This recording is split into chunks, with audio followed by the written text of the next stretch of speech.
Welcome to the 56th episode of the Add Water and Stir podcast. Of course, that's not including our This Is Us recaps, but it's 56 episodes. And I am Mimi from the blog, Mimi Robinson Online. I'm the adoptive mother of Nana, who is now 6. And I am adoptive Black mom to Hope, who is 16 and a half. 16 and a half. Wow. Well, you're listening to the Add Water and Stir podcast, where we have candid conversations about fostering, adopting, and parenting children of color. Our goal is to give voice and visibility to families like ours who are often left out of mainstream adoption conversations. Join in the conversation as we talk about the impact of race, class, and privilege on raising healthy, well-adjusted brown and Black children. So you can drop a question in the comments on our blog, www.addwaterandstirpodcast.com, or you can tweet us at AWASPod. So, ABM, what's going on? We are in the thick of the teen years, complete with surliness, slovenliness, sloth-like behavior. Hope has her learner's permit, but we've only practiced driving 3 times before I was like, yeah, I don't want to do this. So I don't want to do this anymore. I'm going to do what I do with lots of things that I don't want to do. I'm going to outsource that. And smart. I'm going to outsource that. And yeah, we are just making it do what it do, just taking it one day at a time. It's challenging. School is challenging. Social stuff is challenging. It's just all challenging. Yeah. So one day at a time. Well, thanks for that uplifting update. I know, right? We've been gone for a minute and I'm like, yeah, it's hard.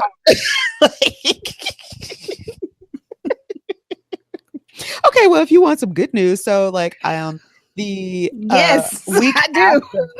The week after Thanksgiving, I decided to embrace a bit of a lifestyle change because I really had gained quite a bit of weight in these 4 years. And I gave a big speech in Chicago in October. I felt some kind of way about how I looked at the meeting. I mean, I gave my speech, rocked it, no biggie, whatever. But I did kind of feel I didn't have my mojo, right? Because I just didn't feel good about myself. So I embraced a new little, low carb lifestyle right after Thanksgiving. Yes, right smack in the middle of the holidays. But I've dropped 30 pounds. But in the interim, right? In the interim, the article in the trade magazines in the industry that I work in came out about my talk, and they had this picture. Now, this article happens every year because I give this talk every year. And the picture, my boss comes by, I was like, oh, hey, look, here's the article on your talk. And I was like, horrified. Was it that bad? Yes, it was that bad.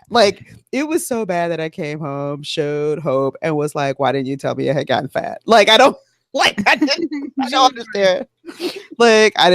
I don't understand. Nobody said anything. My dad said something that I had put on a few pounds last year, but I just, was in a bit of denial. So now, as folks know, I post on my Facebook page, my blog's Facebook page, that what kind of movements I'm doing each day for exercise and really trying to eat healthier and all of that. So there's your uplifting moment. I love it. Congratulations. Thank you. So 30 pounds is a big accomplishment. It is. It's what? I don't know, a 4-year-old? I don't know, something like that. No, my 4-year-old weighed more than that, I think. I don't know. Okay, maybe a 2-year-old. I don't know. It's a kid. It's a small kid. It is a small kid. Toddler. So congratulations on removing a toddler from your body. Thank you. Yeah, and I am hoping I've got a little less than 2 months before spring break vacation, and I am hoping to. So you're trying to look good in those pictures. Yeah, I'm trying to look good for those Greek men. Yes. Okay. Yes, we are going to Greece. So, whoop whoop. I love that. Okay, thanks for ending that on a high note. George Costanza, leave it on a high note. So what's been going on with you, Mimi? Well, let's see. Whew, we haven't talked in a long time. When you started talking about Thanksgiving, I'm like, whoa, have we not talked Yeah. since that's No, we've talked. We just haven't talked. recorded? Like, talk to Yeah. the rest of y'all listening. Okay. So since then, Nana has turned 6, which I don't like that. I don't want her to be 6. My favorite video is of her when she was 2 and she was doing this little dance and stuff. And I was like, but you're 6 now. And it comes with all the conversations. She really wants a little brother or sister. Mm. And I told her that I no longer have a uterus. And so we have this whole video. I videotaped this conversation of us talking. She was like, okay, look, you need to go get another uterus. I was like, look, once they take it out, they cannot put it back in. It's over. She was like, well, I can make you a paper uterus. And I said, I Then don't think you will it's have a worth paper sibling. Exactly. And she said, oh, you can't put it in your body because it'll get wet, right? I was like, yeah, that's Something like that. part of it, right? But it's interesting because we're having these conversations about body and your internal parts look like and all these things. She wants to know where babies come from. So we're having these very high level conversations. And my mom is like, I did not talk to you like this when you were younger. So it's a new world that we're exploring together. Yeah, all these body conversations. I mean, I just wrote about the whole conversations that we're having about consent Mm-hmm. in relationships. Mm-hmm. And like, yeah, these were not conversations that we had. I've been talking to Nana about consent since from the beginning. I'm like, if somebody says stop, and she knows, I said, when do you stop? Immediately. Right. If somebody says no, they don't like it, you have to stop. So even though it's not consent in terms of like sex, but it's just No. consent in terms of your personal space and your body and if you don't like it, you can tell people to stop. You don't have to do it. You don't have to keep doing it just because somebody else wants to do it. So we've been having those. She'll know that for sure. And I love that you've done that because so for our listeners, I went out to visit and we gave a talk at University of Missouri last summer, and I called Nana by a shortened version, a nickname that her parents used. Oh yeah, she let me know that I did not have permission to call her by that name. Like, look, we have not established ourselves, and she was real nice about it. But She was so polite, and I was like, "Oh, my bad. You know what? Thank you for telling me. I will address you properly moving forward." She was like, "Here's the line, and you have stepped over it." and I appreciate that about her, But sometimes you have to be like, "Look here, I make the lines in this house. You don't get to make the line." So that's where we are. We're doing that. We're also kind of dealing with what does it mean to spoil your child? Like, since Nana is the only child, like her room is ridiculous. I remember I lived next door to this little girl, and she was the only child too. I remember going to her house and like, you have all the toys. It was just like fun house at her house. And that's what Nana's room looks like. And I'm like, are we just doing too much? She had a birthday party. We had a virtual birthday party. And then she had a party at school. And I'm just like, maybe we're doing too much. Like what's that level? And because I've grew up in the 80s, people, you don't want to have your child spoiled. And, so I'm still dealing with some of that baggage too. Like, what does it mean to spoil your child? How much is too much? Before you create this kind of monster kid. Well, I mean, I guess it's kind of what's the definition of spoiled, though. I mean, is she kind? Is she generous? Is she thoughtful for to other people? Is she willing to share her stuff? She's 6, so I'm just like right at the time where you like, are you spoiled or you just narcissistic 6-year-old? I can't really tell. So, developmentally, it might be the latter of the two. Exactly. So, we're working through that, and it just reminds you, like, okay, you do have to continue to put that part about kindness and sharing and generosity and empathy. You have to bring those things to mind all the time, even while she has all these things around her. So that's what's going on with us. Okay. So I guess we should get into our show. Yes. We have a big announcement. So 4 years ago, Mimi Robinson reached out to me. We were both blogging about our journeys on this adoption journey. We were both kind of early in to this phase of our lives. And she reached out to me with the idea of launching a podcast focusing on raising children of color, and especially Black and African American children in foster and adoptive homes. You know, that was 4 years ago. I can't believe we're still kicking. I know. We have put out a lot of good stuff over these years. We've taken some long breaks when life took over. We made big plans and changed plans more than a few times. And then and then 2017 turned out to be a really big transitional year for both of us. For my part, Hope is heading into the last stretch of high school, and that requires a bit of a different focus for me. I'd always heard some parents saying that, you know, you have the very early developmental years where you need to spend a lot of time with your kids. And then I've heard parents talk about those latter kind of high school years where you really need to spend more time. And I found that to be true. And then Mimi began to really kind of pursue some amazing ventures in her hometown that has kind of changed the trajectory, her trajectory for Add Water and Stir. So today we're going to talk about our future and what's next. So with that, I'm going to do the soft punt. Like, shall we reveal? You're getting a car. You're getting a car. Everybody's getting a car. It's like, no car for you. No. So the reveal is that I'm taking a break, undefined break, an indefinite break from podcasting and writing about adoption. When I moved to Kansas City, my focus was to be a stay-at-home mom, and my real focus was on my daughter. And so that gave me like the time and the space to think about adoption a lot more. But 2016 and 17 was a really hard year in terms of race relations and stuff. And I don't know, I just really, really struggled with talking about adoption and with all the racial things that were happening. And it just really took a lot out of me emotionally.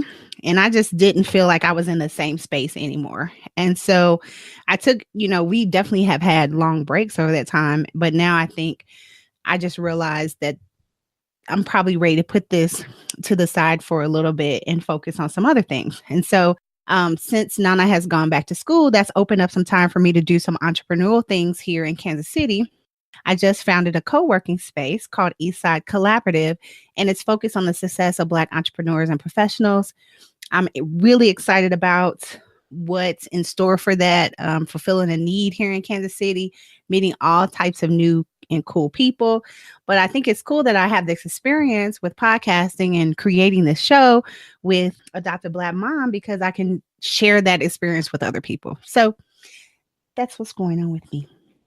And us. So you heard it here first. I have to say, I am so proud of you. I'm so proud of you.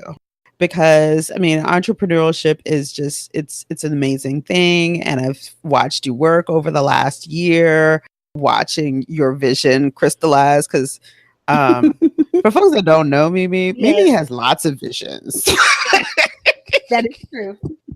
And some of those visions go down rabbit holes. Like, I mean, she'll chase them for a little while, and then it's like, yeah, okay, now I've moved on to something else. Yes. In the time that I've known ABM, besides the podcast, I was going to have a snacks subscription box, of corner store snack. I was going to have, I started Listenopoly, right? Which was a podcast for people of color. I also, before we moved to Kansas City, I was going to open up a daycare out of the house. Do you remember that?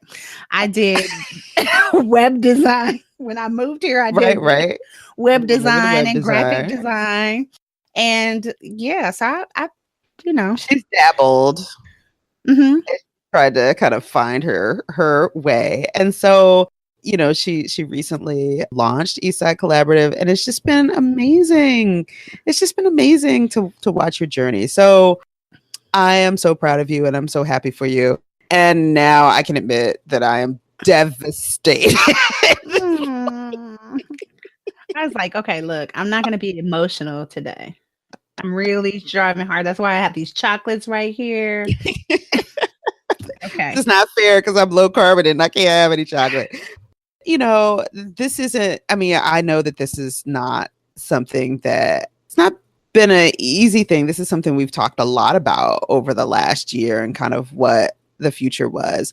And make no mistake, I'm feeling the angst of kind of what's going on in the US right now, with respect to race and culture and class and privilege and all of those things that we spend a lot of time on the show talking about. And it's just, so I respect the need to take a step back and step away from it. It's been painful. It's been painful. And I think that also attributes quite a bit, as much as probably a lot of our listeners may have wanted us to lean into this was probably, for our own emotional well-being, something that we had to pull back from a bit over the last year. And so, I'm proud of my friend. This is a really bittersweet thing.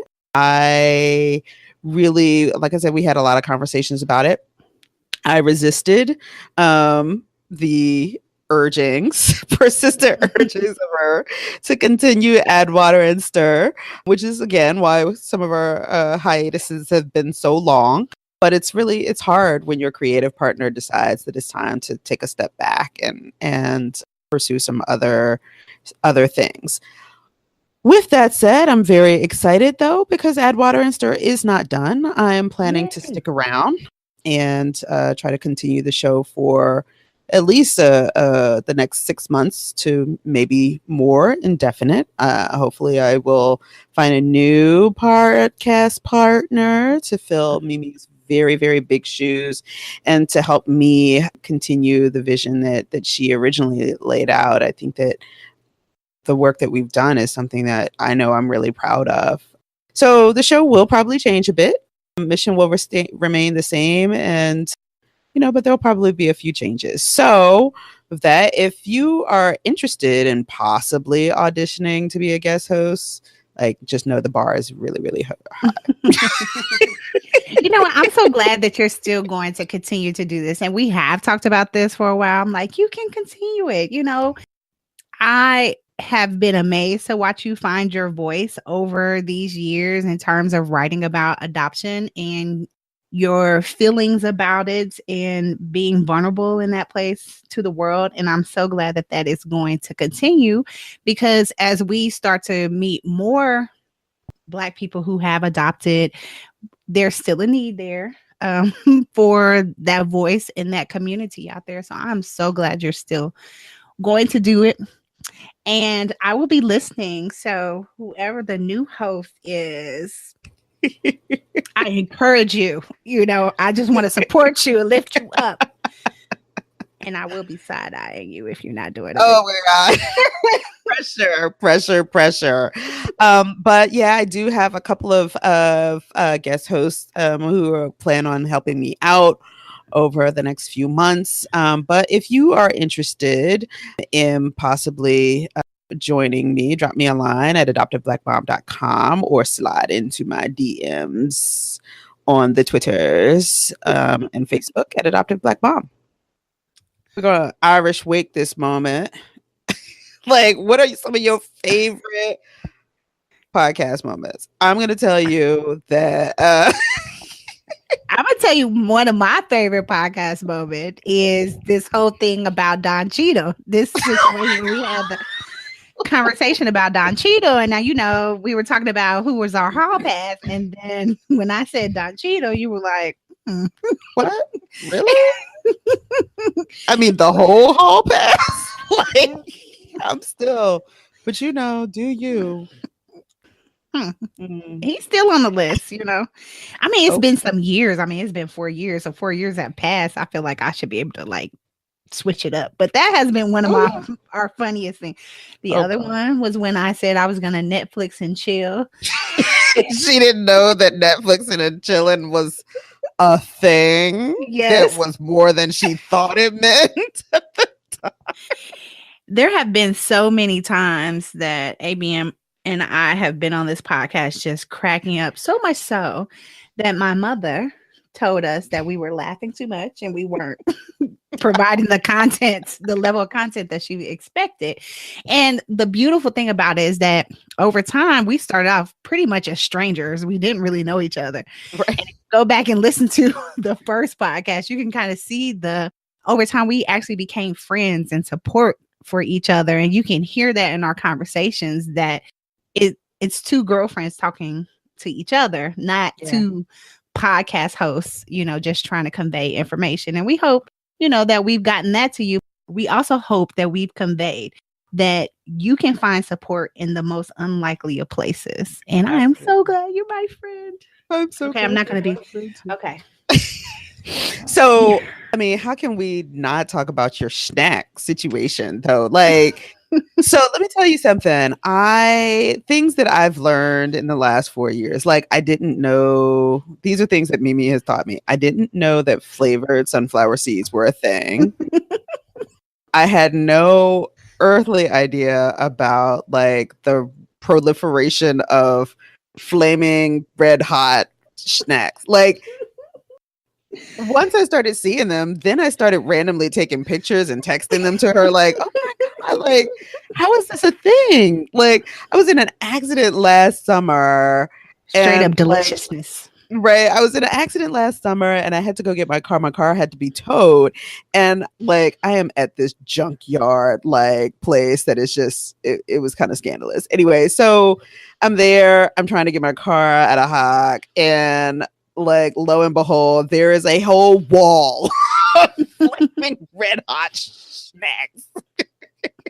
Things that I didn't even know you could like spray. I guess, I mean, this is just proof that you can spray flaming red hot seasoning on anything. Yes, you can. And you absolutely should. So, yeah, cheers for corner store snacks. So, and I have to say, one of my other favorite moments with you was when we broke down Aretha Franklin and Sissy Houston. The satire that Sissy Houston gave Aretha Franklin. Oh.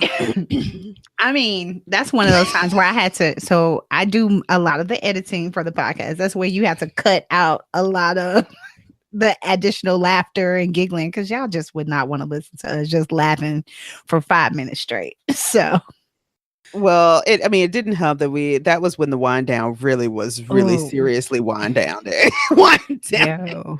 See, I don't think y'all understand. When we said wind down, we would always have a glass of wine with us. And by the time, yes, those were with real heavy pours. Real, like what's the lady from Scandal?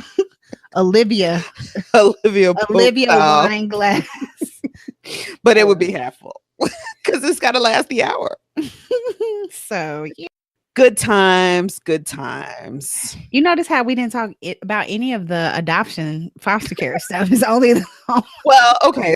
We had some great episodes. Oh, we did. So some of our episodes, certainly our episode with the adoptees. Yes. I mean, seriously, like I'm really proud of that episode. We worked hard on that.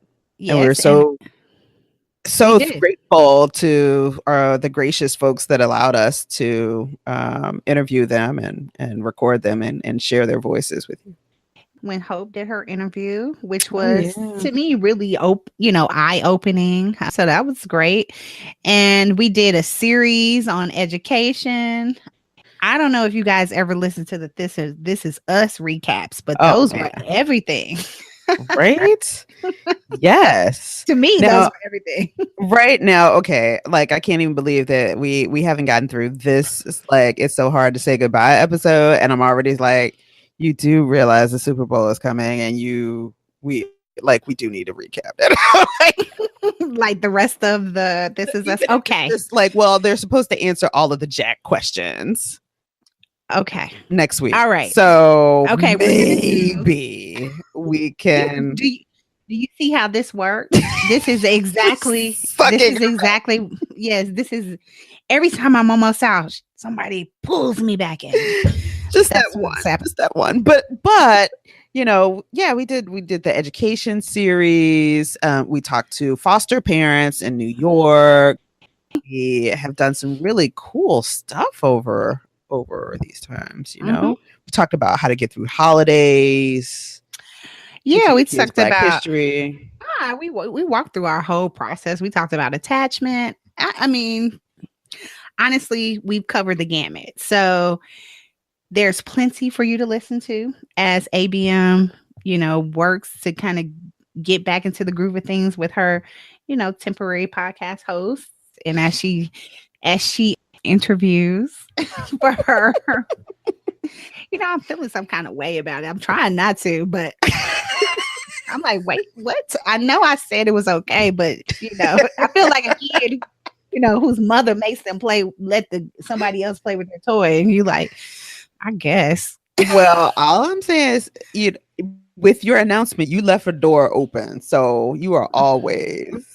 This is home, man. This is the house that we built. So Yay, yay, yay. Thank you. That makes me feel a little bit better. Like, can I come on for like a guest spot one day to say what's up? yeah, So, yeah. So, all right, as we are want to do, we don't want to drag things out too long. okay, However, yes. we do want to follow our typical programming and do a quickie bit of the wind down with our pop culture segments. Did you YouTube any of the Grammys? Because just too old to watch them You know live. what? I have like Just I was just kind of looking back through our like our recaps of our podcast, and I was like, we used to really be like some TV junkies, right? But I haven't I haven't really watched TV lately. And so no, I didn't catch the Grammys. I didn't catch any of the performances. I'm kind of bad. And I don't have anybody to like water cooler talk with anyway. I'm like at home by myself. So there's nobody to talk to. So I didn't watch the Grammys. But tell me what you think, and I can just well, add. I didn't watch a whole lot, but I did watch Kendrick Lamar. I didn't see it, but I saw the little clip of Hillary reading, Fire and Fury as a dig to 45, which I know I don't say his actual name. And I was charmed that Bay brought snacks in a juice box for Blue That was Ivy. cute, right? And I was like, surely she didn't have those in her purse. She called somebody out from the hallway, like, bring that, Right. bring those snacks in But that Capri Sun. Bring that Capri all Sun the from moments of outside. glamour, that was straight up real parenting, because Yes. that is a long show. You Mm-hmm. got this little girl who is, she's little. She's only Mm-hmm. what, 5 or 6. She's the same age as Mm-hmm. Nana. And yeah, she Let me tell needs you something. because Nana would did have you been I don't know acting. Yeah, I if saw where she trust her parents. just her parents now. I'm sure there was a talk in the elevator at Like, some point. what? They did so good because they were like kind of confused, like what now what you doing? And then that's where the little video stops. So I don't know what you Right. didn't really see like the face afterwards. Like, are you shushing me? Like, what's Right. We need 3 seconds more in those videos. exactly? Like, what you doing, girl? Little girl. Yeah. So, I didn't really see a lot of the performances. I heard that Pink actually stayed on the ground because, With she's been Cirque du Soleil and Pink, Pink. What do you mean she stayed on the ground? because her performances for the last, I don't know, it feels like 18 years have had her aerial somersaulting and Oh, strapped to the ceiling and dangling and carrying on and singing. And what was it, I American did Music like Awards? She was catch. on the side of a building. I don't know, whatever. Anyway, she actually stood on stage and belted out some tunes or something or another. Now I did see that lady. I guess her name is Keisha. Oh yeah, Kesha. Well, I didn't watch the whole thing because it just wasn't good to me. I was like, what's happening? Then I turned the channel. I didn't know what I was watching. Who is this lady? Why do you sing it like this? So I just moved on. But isn't she supposed to be a good singer? I've never been a fan of I thought she was a rapper. hers. Maybe I don't know. No, no, Is she? she's not a rapper. She's She not supposedly the a Catch singer, Me but there's a whole Outside bunch girl. of No, I'm just kidding. warbly. There's a whole bunch of warbly singers out there. So, whatever. But, she had her opportunity to perform, and I guess she said some stuff because she Well, I know who she is. I know she had the case against her producer. Yeah. for harassment and trying to get out of her contracts and all that. But I don't know. Was she gonna be a star anyway? I guess. I don't know. Rihanna is thick. Yeah, She looks good, but she's thick. She's looking healthy.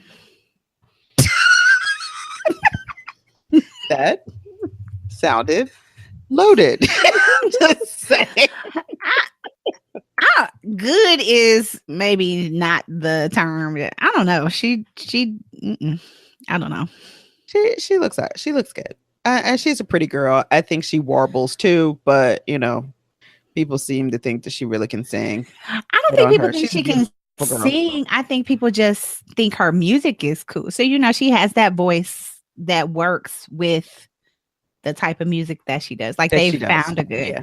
But this outfit she's wearing, I don't know. I miss the umbrella days. Umbrella. I think she's doing. I think she's doing way better now. Yeah, I don't know. I liked young Rihanna better. I don't know. Anyway, what's that girl's name? Scissor. Oh yeah. Apparently she didn't win, but I like her song. Yeah. What did she do? She sings. She sings. I don't know. No, she that like the only music that like gets listened to in this house is like Korean pop music. I don't know who these people are. I think it goes like something like your man is my man and my man is your man on the weekend. Oh, I was going to say, is that a remake? Because I know somebody else. Okay. Obviously, I didn't sing it quite right. So, but it's something about she has a song about the weekend. Although I really am not feeling the lyrics because it's basically like you have your man during the week and I have him on the weekend, and I actually think I need more days than that. I'm like, wait a minute. Oh no, that's a no. That's a no. I'm teaching Hope that when it comes to relationships, sharing is not caring. Sharing of people, it's not caring. What if everybody knows about it? Okay, so if you are into polyamory, then and everybody knows about it and everybody's cool, that's great. And if you're like, if you're into polyamory or the sister wives, sister men, whatever that's hey. No, whatever. I think most people are not.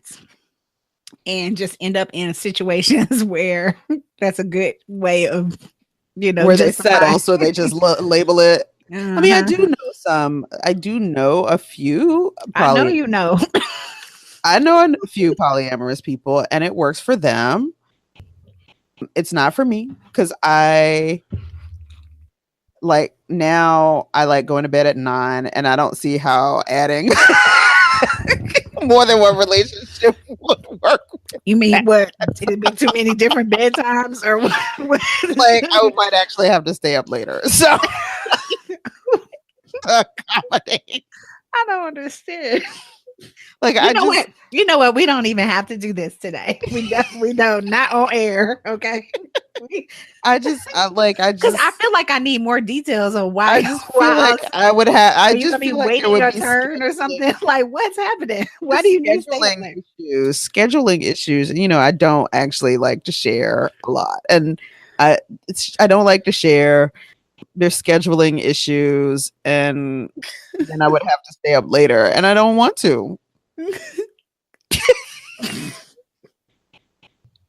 So Okay. I just That's your rationale. those Like, you know what? Not because of any of those the other things reasons, now but me because my it- bedtime is 9 o'clock. That is those the only reason why I'm not down with this. no, I'm just saying that those are indicative that my brain is not wired for that type of relationship situation.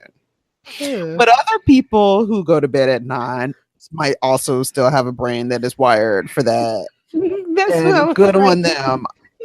Mine is not. I'm not shaming anybody. I'm just saying the thought of it makes me exhausted. I just want to go to bed. I don't want to deal with that many emotional issues. I Like, don't. I just like no. Yes, that too. I can't. I'm not wired for that. And okay, how did so we get here? Let's right. let's go And I'm someplace not else. gonna miss these kinds of conversations. Like we went from Grammys I to don't understand. I don't song even know how we got here. lyrics Oh to song yes. Okay. Okay. lyrics that somehow went down the rabbit hole of why ABM can't personally be polyamorous because it She just goes to bed at 9 o'clock, and polyamorous activities clearly are after 9, and therefore not after her after they just curfew. may extend past 9. And I want to go to bed alone. You don't think you can Like alone. find some other people that might have an early start time too? You know. Anyway, so You like the more people involved, the more the schedule's got to be, right. addressed. I'm like, we already got a cozy calendar and it's just two people in the house. I can't. It's just too much. I Anyway, love this. Mind you, I have this not given my justification, but I think I'm good.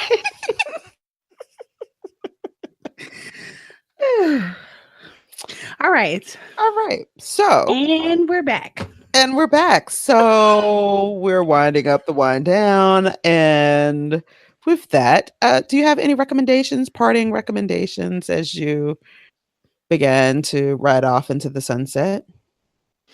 Yes. There's some podcasts. I still love podcasts. Oh, yeah. So even if I'm not podcasting, I still listen to podcasts. And so I recommend that you listen to The Nod. Yes. Wait a minute. Yeah, The Nod is a great podcast. Wait a minute, hold on. I need to check my list. I have a whole list since I'll be talking to y'all for a while. So let me tell you what to listen to. Okay, so The Nod, Ear Hustle, Oh, yeah. The That's a good one. Stoop, and I don't know if you've heard Uncivil. Uncivil is like some of these background stories about the Civil War that you didn't know about. And it's really, really awesome. So, those are my recommendations of podcasts that you should also listen to in addition to Add Water and Stir. Awesome. Oh, and my second recommendation is that you go to my website, Eastside Collaborative, and send it to other people and let them know. Go to that the it's website available. and then like hit the share button. Yes, exactly. Share with other people, so people can learn more about this awesome collaborative workspace in Kansas City. So is the collaborative also on Facebook? Yes, it is. East Side Collaborative. You can find us at East Side Collab There on you go. all social media. Fantastic. Well, actually, just Facebook, Twitter, and Instagram, but that's all social media to me. Like the rest of them, it's just too much. Like I'm barely making it with those three. You don't have like the little ghost thing with the snappy thing. Snap. Snapchat. I don't have Snapchat. I don't have what's the other one that you love? Pinterest.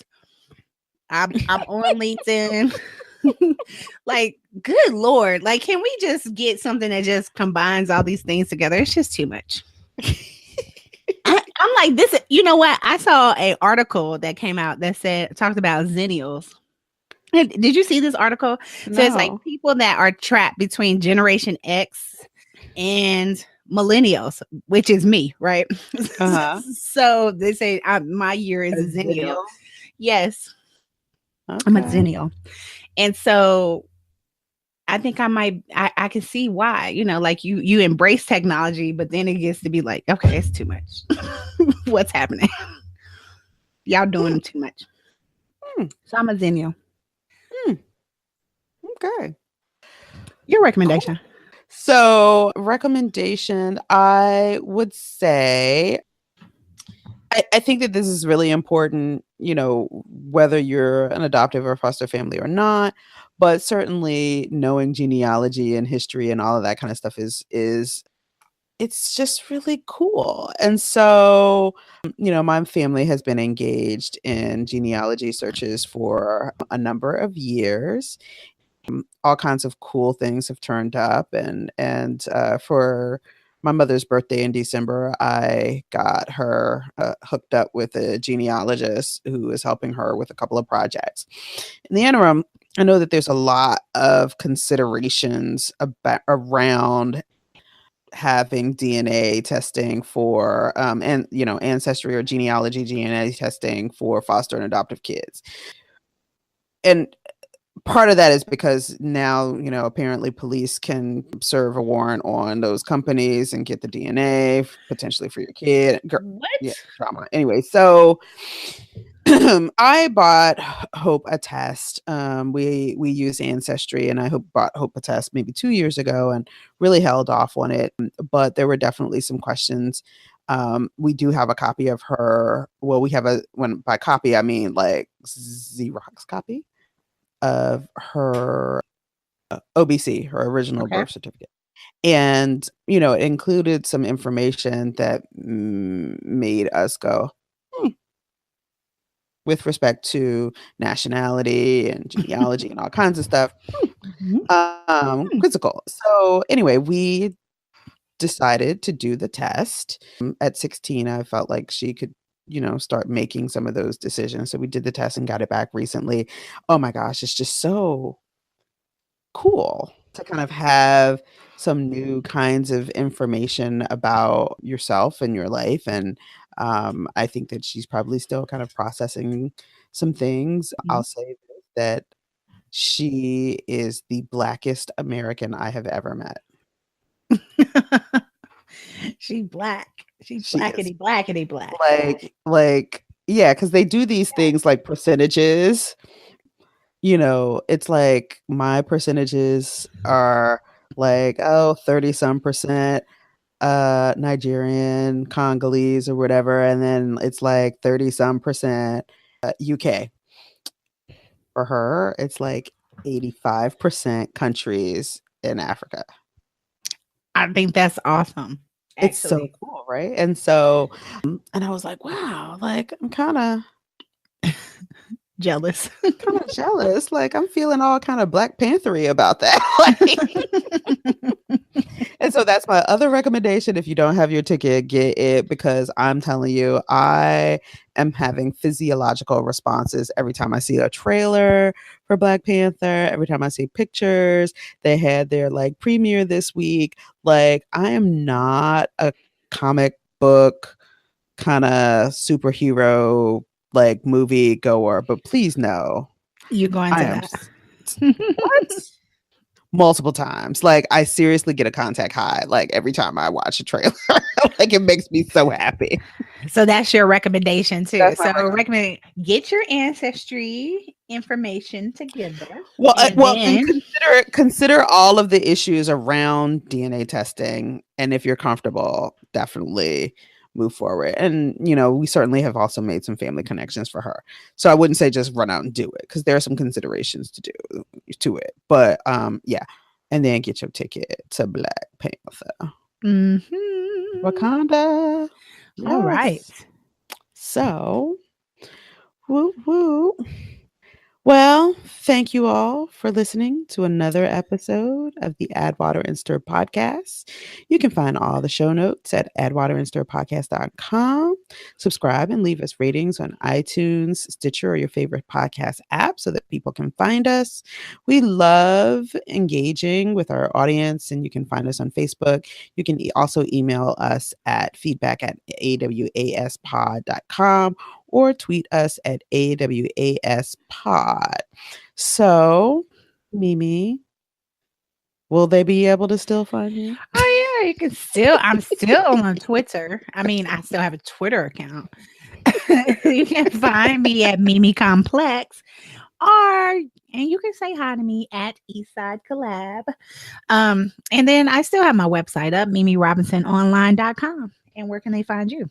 You can find me on my blog at adoptiveblackmom.com, on Facebook, on Twitter. Yes, I hang out on Pinterest. I'm not picking out couches or outfits though, but you can find me there as well. So, with that, goodbye, Mimi. Goodbye, ABM. Until we meet again. Until we meet again. Goodbye, Add, Water, and Stir podcast listeners. And, we'll be back in touch. So, good luck and Godspeed. All right. Bye.